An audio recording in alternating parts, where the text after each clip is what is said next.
Fala galera, bem-vindos a mais um Occultcast. Eu sou o Gigim do portal imperiumfortuna.com e atosnegros.com.br. E hoje é feriado, Rio de Janeiro, daqui a pouco tem carnaval.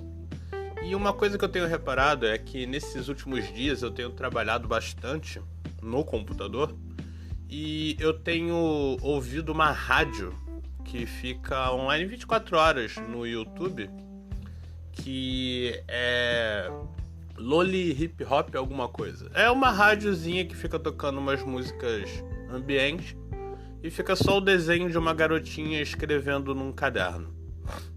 É uma rádio bem famosa, até aconselho para quem gosta. Ela é dividida em músicas para relaxar, músicas para estudar e trabalhar, tem uma versão brasileira também. Ou seja, é uma rádio de músicas que fica tocando músicas, só que não são músicas com letras, né? São só instrumentais para agradar a mente das pessoas. Mas o que isso tem a ver com Goetia e ocultismo? Uma coisa que eu reparei é que essa rádio é bem famosa, então a qualquer minuto do dia que você entrar lá, você vai encontrar pelo menos de 20 a 40 mil pessoas ouvindo a rádio. E assim como qualquer canal ao vivo no YouTube, essa rádio ela tem um chat. E esse chat fica ali aberto o tempo inteiro. Até aí tudo bem, normal. Eu fiquei imaginando, quem é que entra ali? Talvez algumas pessoas devem marcar de se encontrar lá, que nem as pessoas faziam antigamente em sala de bate-papo, né? Pra, sei lá, não ser rastreado e poder ter conversas lá, que são tantas coisas passando ao mesmo tempo que você não vai perceber, né? Uma conversa ali meio sacaninha de alguém. Aí beleza, então fui dar uma olhada, né? Enquanto eu tava renderizando um vídeo, eu fui dar uma olhada no que acontecia dentro daquele chat. Aí eu vi que, obviamente, tem bem poucos brasileiros lá, mas a gente sabe que o brasileiro é uma praga que onde tiver espaço ele vai tentar se enfiar, né? E vai fazer merda, provavelmente. E nem que eu olho lá, cara, aí eu vejo alguns nicks que claramente são nicks de brasileiros, né? Então, nomes em português, palavras em português. E era nego dando bom dia, nego tentando falar inglês. E, cara, no meio daquilo tudo, tinham pessoas agradecendo a Kamael, tinham pessoas agradecendo a Buer, tinham pessoas agradecendo a Astaroth, essas coisas que a gente está acostumado a ver em Facebook. Ou seja, as pessoas elas vão lá fazer seus agradecimentos até em chat de rádio onde ninguém vai ler, saca? Então você vê que é uma espécie de doença esse tipo de comportamento. Mas o tema, né, desse podcast, na verdade, é para falar sobre a incapacidade que o ocultista atual tem de resolver os seus próprios problemas. E isso é um reflexo não do material o qual ele tem estudado, mas isso é um reflexo da comunidade atual. A nova geração, não sei em qual letra tá, se é Y, Z, A, W ou M de merda, não sei. A geração atual, ela tá muito acostumada a não resolver os seus próprios problemas, né? A gente vê isso de várias formas. A gente vê isso deles não tendo a preocupação de comprar seu próprio imóvel ou comprar o seu próprio automóvel, ou até de ter um próprio emprego fixo, ter uma responsabilidade fixa. Obviamente eu não estou falando de todo mundo, eu sei que tem muita gente que tá aí na batalha, tá ralando, juntando dinheiro para comprar suas coisas, mas a gente tem uma geração muito grande, vocês sabem de quem eu estou falando, que não trabalha, que não sai da casa dos pais, que vive de mesada até hoje, ou pensão, né?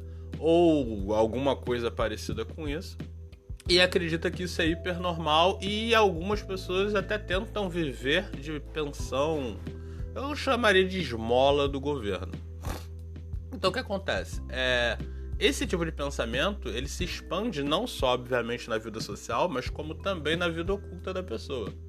Então, os ocultistas atuais, eles têm muito desse sentimento.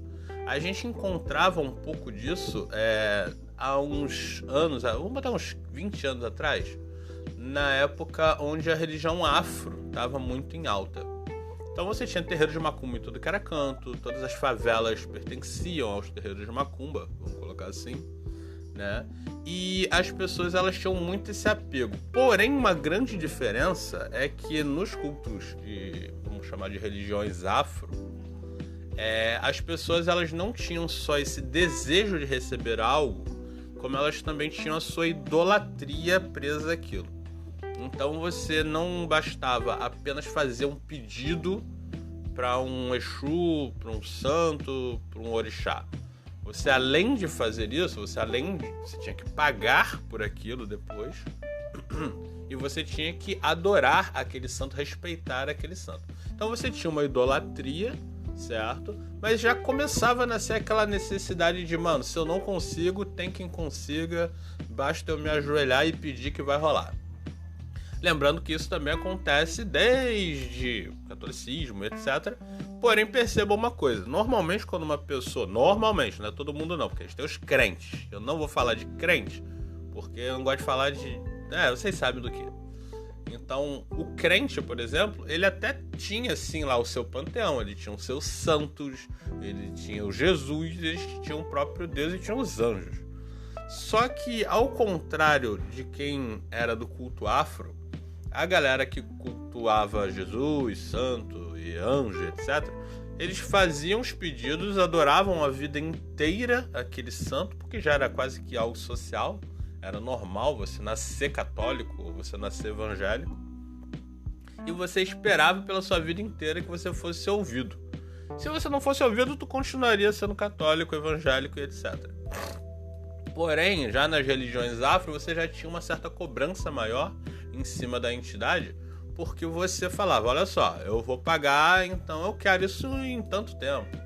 E era quando então a pessoa procurava lá um pai de santo, uma mãe de santo, alguma coisa do tipo, para fazer um trabalho. Aí já começa o negócio a se tornar um pouco mais profissional. E foi mais ou menos o que aconteceu com a Goécia, saca? Na época que eu comecei a estudar a Goécia, Goetia, as pessoas, elas procuravam a Goetia principalmente para melhorar algum aspecto seu.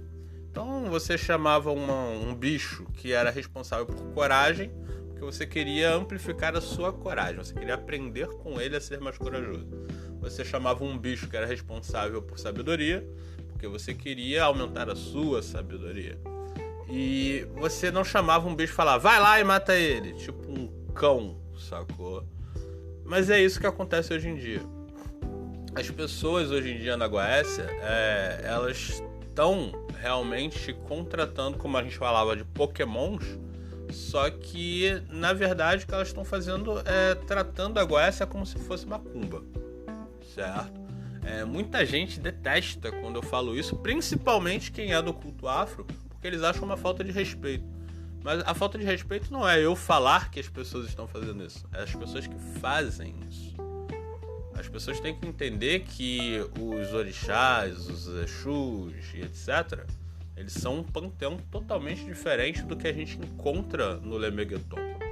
Então, você se comportar com numa evocação goécia, que é totalmente diferente de um culto de evocação afro. Você se comportar na evocação goécia como você se comporta lá e fazer consulta com um daimon da Goécia, com um bicho, como eu digo, cara, você tá ofendendo os dois, sacou? Eu sei que, vocês podem reparar, 80% desses novos evocadores goécios, eles têm um pezinho na macumba, entendeu? Então, normalmente ele deve ser o macumba 2.0, o macumba um pouco mais, vamos botar assim, interessado em coisas novas. Então ele vai lá e aplica a metodologia de um culto afro, certo? Na Goécia. Isso é um erro absurdo. Então esse é o primeiro ponto que eu quero levantar, mas lembrando que o podcast são só 10 minutinhos, então a gente já está terminando esse. A gente vai continuar no próximo a partir desse ponto. Então, não deixa de curtir. Agora a gente também está no YouTube, então deixa o seu like, se inscreva aí no canal, certo? Compartilha. Ou entra no nosso grupo do Facebook, a gente tem o nosso grupo também no WhatsApp, caso você não tenha gostado do que eu falei e queira reclamar, vai lá e reclama. Temos o nosso portal, imperiumfortuna.com e atosnegros.com.br. Então, por hoje é só. Até a próxima. Fortuna.